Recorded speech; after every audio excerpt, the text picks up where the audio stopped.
लोगों की अमलाक हथियाना, छीनना, चोरियां डकैतियां करना, जुल्म सितम बर्बरियत की इंतहा करना, ये उरूज पर है। तो मुसलमान उलमा कहाँ सोए हुए हैं? वो उलमा इन बुराइयों को ख़त्म करने के लिए क्यों नहीं किरदार अदा करते?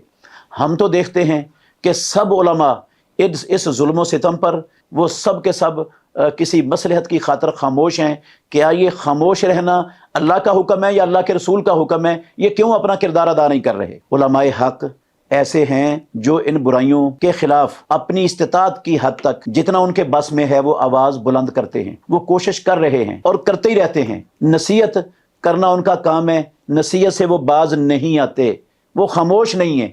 जहां तक उनकी आवाज जाती है, जहां तक उनका बस चलता है, वो इन चीजों को उठाते हैं, इनको रोकने की कोशिश करते हैं और इनके मुर्तकिबीन को नसीहत वाज और समझाने की कोशिश करते हैं।